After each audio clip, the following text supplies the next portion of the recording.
Hi everyone, in last lecture we have completed our first unit.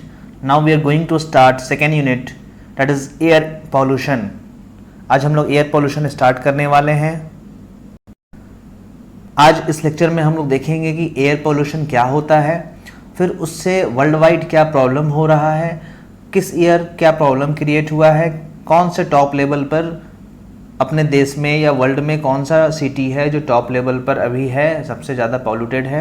हर एक every year क्या होता है, एक रिपोर्ट पब्लिश किया जाता है, उसके अकॉर्डिंग बताया जाता है कि किस साल कौन सा सबसे पॉल्यूटेड एयर पॉल्यूटेड सिटी है। तो वो सब सारा हम लोग डिस्कस करने वाले हैं। तो सबसे पहले देख लेते हैं एयर पोल्यूशन क्या होता है। वैसे हम लोग ऑलरेडी पढ़ चुके हैं पोल्यूशन।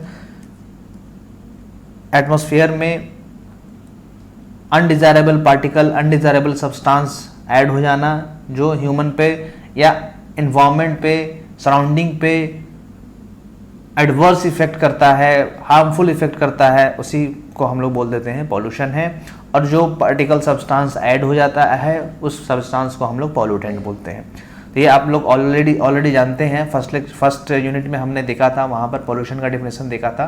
तो सेम यहाँ पर है, बस एयर में अगर कुछ अनडिजायरेबल पार्टिकल या अनडिजायरेबल सब्सटेंस ऐड हो गया जिसके वजह से ह्यूमन पर या सराउंडिंग पर, इन्वायरमेंट पर एडवर्स इफेक्ट हुआ, इकोसिस्टम पर एडवर्स इफेक्ट हुआ, उसको हम लोग बोल देते हैं एयर पोल्यूशन।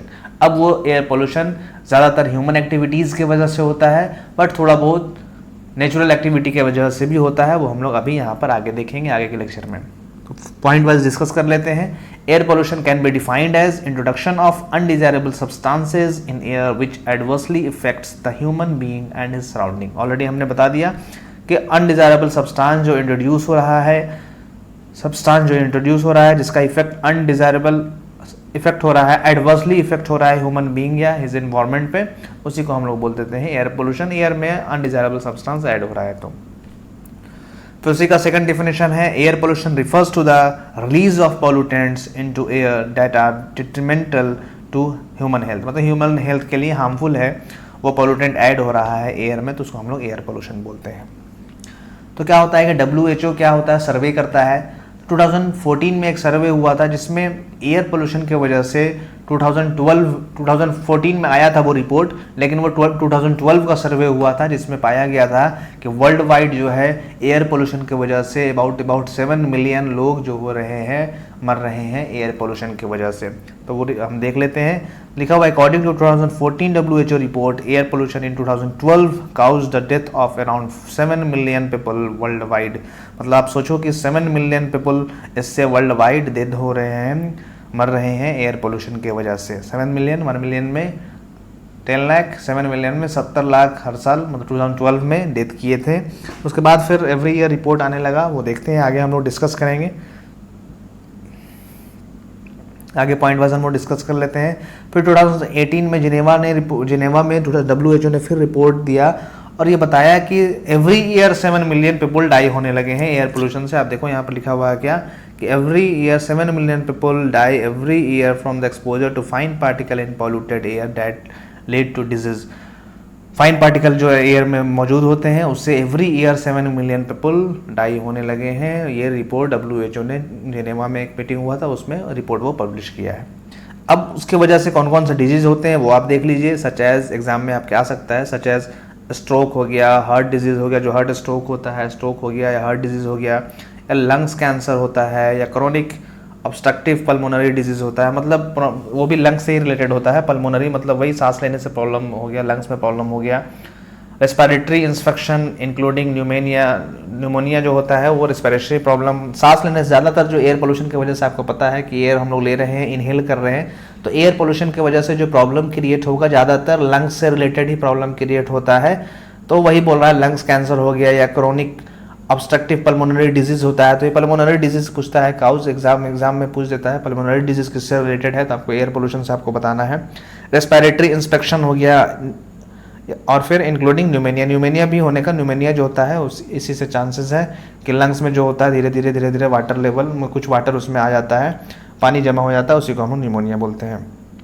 तो आप देख लीजिए कि एवरी ईयर 7 मिलियन इससे लोग मर रहे हैं। WHO ने रिपोर्ट ये पब्लिश किया, ये वर्ल्ड वाइड का है, मतलब पूरे वर्ल्ड में। उसके बाद आगे देखते हैं। फिर क्या बोल रहा है कि 2017 में इंडिया में, सिर्फ ये इंडिया की बात हो रहा है, 2017 इंडिया में आउटडोर और इंडोर एयर पोल्यूशन की वजह से 1.2 मिलियन लोग मरे थे 2017 में। 2017 में इंडोर और आउटडोर एयर पोल्यूशन मतलब जो बाहर में होता है इंडस्ट्रीज़ की वजह से या ऑटोमोबाइल की वजह से, इंडोर में होता है कभी कभी लोग खाना बनाते हैं तो वुड का यूज़ करते हैं, कोल का यूज़ करते हैं, तो उसकी वजह से भी पोल्यूशन हो रहा है और लंग्स में कहीं ना कहीं वो जा ही रहा है, तो उसकी वजह से भी बहुत सारी डिजीज़ क्रिएट हो रही है, तो कहीं ना कहीं वो भी प्रॉब्लम क्रिएट हो रहा है। और आप देखो अभी हाल फिलहाल में अभी कोरोना चल रहा है तो वो भी लंग्स वाले को ही ज़्यादा इफेक्ट कर रहा है, जिसमें मतलब लंग्स में ज़्यादा प्रॉब्लम है, जिसके पहले से लंग्स में कुछ प्रॉब्लम है या लंग्स में कोई डिजीज़ पहले से अगर है, फॉर एग्जांपल अगर न्यूमोनिया उनको है या पल्मोनरी डिजीज़ है या सांस लेने में पहले से प्रॉब्लम उनको हो रहा था या कभी हुआ था, तो उनको ज़्यादा वो इफेक्ट कर रहा है कहीं ना कहीं वो। तो आप समझ सकते हो एयर पोल्यूशन कितना हार्मफुल है हमारे लिए। 2017 में 1.2 मिलियन इससे लोग डेथ हुए थे, सिर्फ इंडिया की ये बात हो रही है। अब आगे देखते हैं फिर क्या हुआ। 2000 हर एक साल रिपोर्ट आता है, 2019 में एक रिपोर्ट आया जिसमें ये बताया गया है, 2019 में इंडिया में ये बताया गया है, वर्ल्ड वाइड ये रिपोर्ट हुआ जिसमें 30 सिटीज़ को काउंट किया गया, टॉप सिटीज़ को, जिसमें इंडिया का 21 सिटी टॉप लेवल में है। जैसे फॉर एग्जांपल मान लीजिए 30 सिटी को हमने सेलेक्ट किया, 30 सिटी में से देखा गया कौन कौन से सबसे ज़्यादा पॉल्यूटेड है, तो उसमें से उसमें जो है 21 सिटी जो हो गए वो इंडिया के ही आ गए। 30 सिटी में मतलब टॉप 30 सिटी पॉल्यूटेड सिटी में अगर हम लोग देखें वर्ल्ड वाइड तो उसमें से 21 सिटी इंडिया के हैं, और सबसे ज़्यादा पॉल्यूटेड सिटी भी इंडिया का ही है, वो आगे हम लोग देखते हैं, अभी देखेंगे। तो आप देखिए हर साल ये चेंज होता है। 2018 में थोड़ा कम था, 2019 में ज़्यादा हो गया है। उस टाइम आई थिंक 20 में 13 था, अब देखिए 30 में 21 हो गया, तो रेशियो थोड़ा सा ज़्यादा हो गया है। आगे देखिए आप, फिर जो वर्ल्ड एयर क्वालिटी रिपोर्ट आया 2019 में, वर्ल्ड एयर क्वालिटी जो रिपोर्ट आया उसमें क्या हुआ, गाज़ियाबाद जो है वो most polluted city in the world है। जो इंडिया का गाज़ियाबाद सिटी है जो दिल्ली के आसपास है, वो वर्ल्ड वाइड सबसे ज़्यादा पॉल्यूटेड सिटी है। उसके बाद आप चाइना का होटान है, उसके बाद गुजरानवाला है, फिर फैसलाबाद, और इन पाकिस्तान है, पाकिस्तान का फैसलाबाद, और 5th नंबर पर फिर दिल्ली है। देखा आपने सबसे ज़्यादा कौन है, सबसे ज़्यादा गाज़ियाबाद है इंडिया का, उसके बाद चाइना का है, फिर उसके बाद गुजरानवाला है, उसके बाद गुजरानवाला और फैसलाबाद इन पाकिस्तान का है, वो दो सिटी, उसके बाद फिर 5th नंबर दिल्ली का है। तो पहले गाज़ियाबाद है, फिर 5th नंबर पे दिल्ली इंडिया का है, बीच में चाइना का और 2 पाकिस्तान का है। तो टॉप लेवल पे अपना इंडिया ही है। अब देख सकते हैं इंडिया में कितना ज़्यादा पोल्यूशन हो रहा है, कितना ज़्यादा रूल ब्रेक होता है, किसी को कोई मतलब नहीं है। पोल्यूशन अपना 4 व्हीलर जितना भी पोल्यूशन हो रहा है वो करते जा रहे हैं, और रिस्पॉन्सिबिलिटी थोड़ा सा यहाँ पे ह्यूमन आप खुद पे भी नहीं है, लोगों पे खुद भी रिस्पॉन्सिबल है इसके लिए, बिकॉज वो रूल ब्रेक करते जा रहे हैं, और जो ऑफिसर ग्रेड के हैं वो भी रूल ब्रेक करते जा रहे हैं। वो कुछ पैसों के लिए वो रूल को फॉलो नहीं करवाते हैं, अगर फॉलो कराएंगे तो ऐसा नहीं सिचुएशन होगा। अब आगे देखिए, उसके बाद जो आपको अभी मैंने बताया पिछले स्लाइड में कि 21 सिटी जो है, 30 में 21 सिटी इंडिया का ही है, और बाकी जो सिटी है वो चाइना का, पाकिस्तान का और ऑल ओवर वर्ल्ड का, जिसमें से जो है। तो अब 21 सिटी में देखिए कौन कौन सा है, इसमें आपका मुजफ्फरपुर भी है, तो देखिए कौन सा है, गाज़ियाबाद है, दिल्ली है, नोएडा है, गुरुग्राम है। आपको पता होगा वैसे भी दिल्ली के आसपास थोड़ा ज़्यादा पोल्यूशन होता है क्योंकि इंडस्ट्रियल एरिया वहाँ पर ज़्यादा है। गाज़ियाबाद है, दिल्ली है, नोएडा है, गुरुग्राम है, ग्रेटर नोएडा, ये सब दिल्ली के आसपास है। उसके बाद देखिए लखनऊ है, मुजफ्फरनगर यूपी का है, फिर फरीदाबाद है, भिवाड़ी है, पटना भी आप देखिए, बिहार का पटना भी यहाँ पर इसमें इस लिस्ट में शामिल है। ये ऑल ओवर वर्ल्ड का ये बात हो रही है, ऑल ओवर वर्ल्ड के 30 सिटीज़ में 30 सिटी में पटना भी यहाँ पर प्लेस रखता है। उसके बाद देखिए मुजफ्फरपुर भी इसमें है शामिल, मुजफ्फरपुर, फिर उसके बाद जोधपुर है, और फिर मुरादाबाद है, और भी आप देख लीजिएगा नाम, जिंद है, भगत है, बागपत है, हिसार है, कुटैल है, ये सब है। तो अब मुजफ्फरपुर भी है, पटना भी है, गाज़ियाबाद है, दिल्ली है, ये सब है। ये हर एक साल लिस्ट जो होता है वो चेंज होता है, हर एक साल ये देखा जाता है कि कितना ज़्यादा पोल्यूशन कहाँ क्रिएट हो रहा है। तो हमने इस लेक्चर में देख लिया कि एयर पोल्यूशन क्या होता है, एयर पोल्यूशन से क्या क्या डिजीज़ होता है, कुछ हमने डिजीज़ भी देख लिया है, वो ऐसे और डिटेल में आगे हम लोग देखने वाले हैं। पॉल्यूटेंट जब वहाँ पर देखेंगे तो डिजीज़ भी हमने थोड़ा सा देखा है यहाँ पर। उसके बाद देखा कि किस ईयर क्या प्रॉब्लम क्रिएट हुआ है। आपको ध्यान में होगा 1984 में जो भोपाल में जो गैस लीक हुआ था, वहाँ पर मिथाइल आइसोसाइनाइट लीक हुआ था, उसके वजह से भी काफ़ी ज़्यादा एयर पोल्यूशन हुआ था और अबाउट 2500 पीपल डाइड, मर गए थे उसके वजह से। और उसका इफेक्ट बहुत दिनों तक रहा। वहाँ पर जो भी लोग हो रहे थे कुछ ना कुछ उनके अंदर डिमेरिट हो रहा था, जो भी पैदा हो रहे थे उनके अंदर कुछ ना कुछ डिमेरिट हो रहा था।